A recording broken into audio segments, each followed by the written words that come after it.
Okay, this is Kenneth, our resident catch wrestling expert. He's going to show you some simple ways to get an arm that they don't want to give you. I'll hand over to Kenny. Right, okay, so say we're attacking this arm, we're in side control. Obviously at the minute I'm just kneeling here to demonstrate, but what a lot of people will do when they're trying to defend this is they will maybe grab their shorts, put their arm in between their legs, they may even hide it underneath themselves. And if you're holding here and you're trying to dig under here, it can be quite difficult sometimes to get their arm out. So, a couple of ways we're going to use to get this out. First one is simply driving my elbow in between his shoulder and his torso. That will soon get his arm moving, as you can see. Also, side note, I like to try and grab kind of almost on the hand rather than the wrist.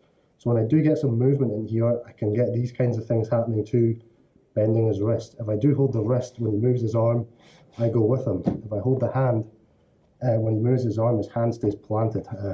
That's a side note. Anyway, so the first one is simply driving your elbow into his shoulder. That'll soon get it moving. Next one, kind of similar. I'm going to roll my elbow across his bicep, and I can do that with either arm, or this arm. This will get his arm moving. Make sure you roll the elbow across and really create some pain like that. In this situation, and maybe come here. I can also do this if, as you may do, maybe in side control, have your arm under his head. I can still roll across, maybe try and catch, then pop off into my double wrist lock. That's the second one. Third one is the one I probably like the best. You maybe see he's hiding his arm under here. All I have to do, take this elbow onto his face, lean on his face, and as you can see, his arm comes out very quickly.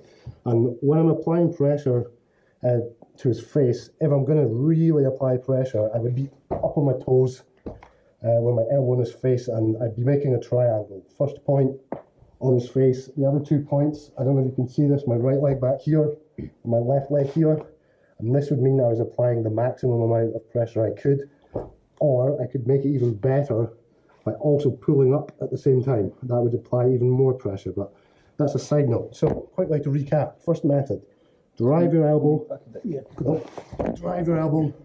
in between his shoulder and his torso. There's kind of like a wee, I don't want to say pressure point because that sounds like some... Aikido! Yeah, some nonsense. If you're doing a massage, there's a point there which feels nice. That's where you drive it in. That's the first one. Second one, rolling your elbow across his bicep to get his arm moving. It works with either arm. Third one, and probably my favorite, rolling my elbow back over his face. This will soon get, you can see his arm flies up, and I can crash his arm back down and start to work whatever I'm going to work. And it's going into all this, or then I'm going to step up over his head. So 3 ways to get his arm out when he's trying to hide it and defend. Thank you very much, Kenny.